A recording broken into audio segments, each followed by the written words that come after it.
کہتے ہیں ہماری دعائیں نہیں قبول ہو رہی ہے. ہماری خالی دعا سے کیا ہوگا؟ بے شک دوستو، بزرگ اور بھائیوں، خالی دعا سے نہیں ہوتا. اس دعا کے ساتھ اللہ کا یقین بھی ہو، اس دعا کے ساتھ اللہ کا ڈر اور خوف بھی ہو، اس دعا کے ساتھ اللہ کے رسول کی سنت والی زندگی بھی ہو، تو پھر وہ دعا قبول ہوتی. ارے 1.25 لاکھ نبیوں نے دعا مانگی، سب کی قبول ہوئی. 2 لاکھ صحابہ نے دعا مانگی، سب کی قبول ہوئی. کروڑوں اولیاء اللہ دعا مانگ رہے، سب کی قبول ہو رہی ہے. میری اور آپ کی کیوں نہیں قبول ہو رہی ہے؟ معلوم ہوا کہ کوئی خرابی ہے اس میں. ساری دنیا میں کاریں چلتی ہیں، میری کار نہیں چل رہی ہے، تو کیا مطلب؟ کہ آج کل کے زمانے میں کار نہیں چلتی؟ نہیں چلتی ہے.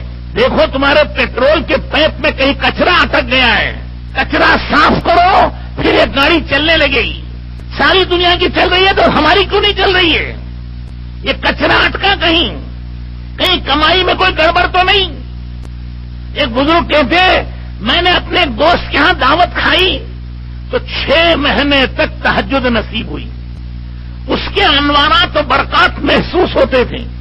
پھر ایک زمانے کے بعد ایک اور دوست کے ہاں دعوت کھائی، کھانا کھا کر آیا، تھوڑی دیر میں مجھے زنا کرنے کا شوق پیدا ہوا. میرے دل میں خیال آیا کہیں جا کے منہ کالا کروں. کیا مطلب؟ حرام لقمہ کھایا تھا، حرام کا شوق ہوا. پہلے حلال لقمہ کھایا تھا، حلال کا شوق ہوا تھا. اسی لیے اللہ نے حکم دیا کلوا من الطیبات واعملوا صالحا، پاک روزی کھاؤ اور پاکیزہ عمل کرو. لقمہ حلال کا پیٹ میں جائے گا، اچھے عمل کا شوق آئے گا. حرام لقمہ پیٹ میں جائے گا، حرام کا شوق آئے گا اسے. ارے جیسے ظاہری طور پر اچھا تازہ کھانا کھاؤ، گرم گرم تازہ کھانا کھایا، صحت ملے گی، قوت ملے گی. اس کے مقابلے میں 3-4 دن کا باسی کھانا، سڑا ہوا کھانا کھاؤ، کیا ہوگا؟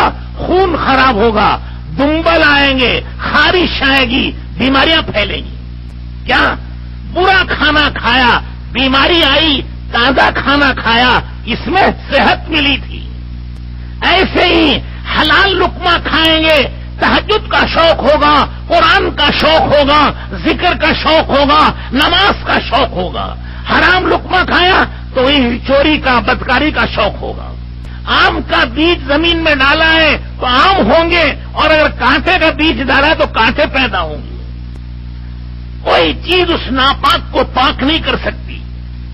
بہت سے حضرات ماشاءاللہ کمائی میں گڑبڑ ہوتی رہتی ہے، کچھ خیرات کر دیا، کچھ صدقہ کر دیا، اور سمجھتے ہیں کہ ہمارا مال پاک ہو گیا اور معاف ہو گیا.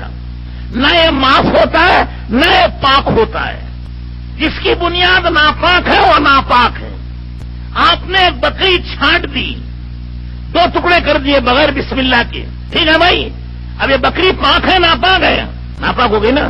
اب اس کو مکہ مکرمہ بھیجو، 70 قرآن پڑھ کے دم کرو اس پر، زمزم کے پانی سے 70 مرتبہ دھو لو، اور مسجد حرام میں سب سے بڑے امام صاحب اس کو پکا دیں.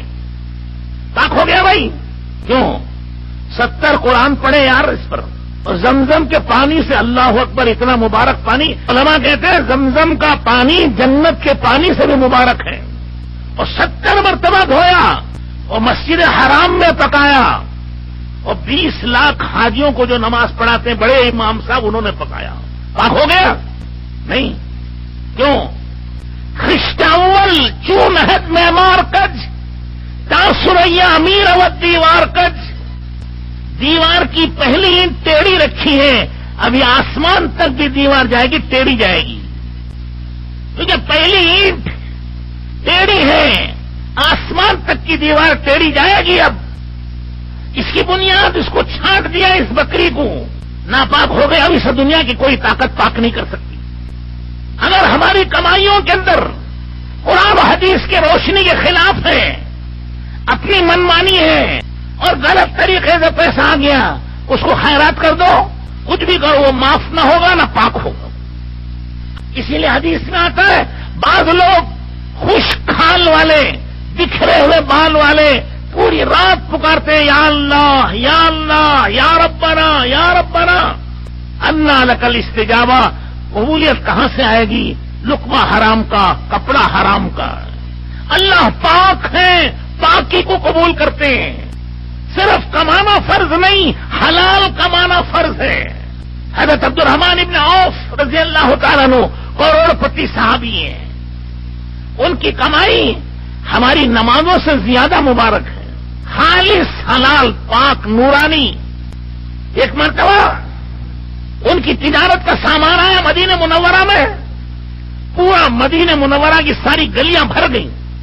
اونٹ گھوڑے سامان، ایک شور ہنگامہ ہو گیا. حضرت عائشہ رضی اللہ تعالی عنہا نے خادمہ کو بھیجا کہ دیکھو مدینے پر کسی نے حملہ کر دیا ہے. اور باہر نکل کے دیکھا کسی نے حملہ نہیں کیا ہے.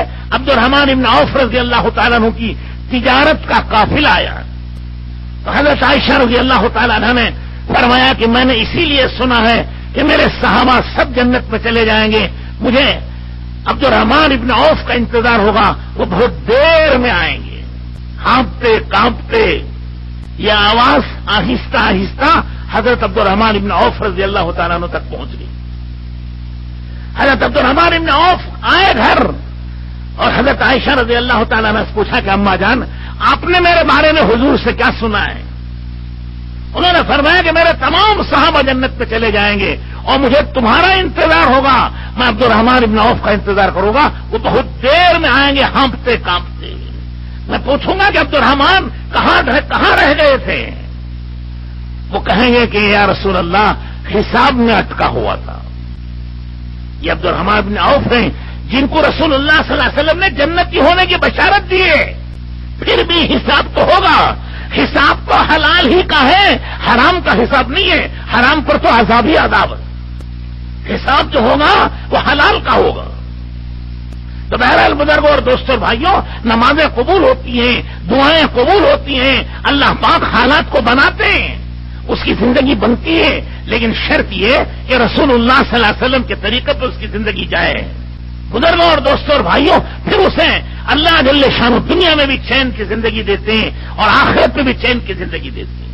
ورنہ اس کی دنیا کی زندگی بھی بے چینی کے ساتھ، اور قبر میں جائے گا، قبر میں عذاب و مصیبت، اور حشر میں اٹھے گا تو وہاں رسوائی اور ذلت، اور پل صراط پر جائے گا. اللہ حفاظت فرمائے. بزرگوں اور دوستوں اور بھائیوں، یہ حالات انسان کے ساتھ آنے والے ہیں اور یہ اللہ کے رسول صلی اللہ علیہ وسلم کی خبریں ہیں. اس میں شک نہیں ہے. شک و شبہ کریں گے رہا سہا ایمان بھی جاتا رہے گا. انسان کی نجات، اس کی حیات، اس کی کامیابی اسی میں ہے کہ رسول اللہ صلی اللہ علیہ وسلم کی بات کو مانے اور آپ کے طریقوں پر چلے، آپ کے دین و شریعت پر چلے. تو پھر اللہ جل شانہ اس کی بھی زندگی بنائیں گے، امت کی بھی زندگی بنائیں گے، انسانیت کی بھی زندگی بنائیں گے.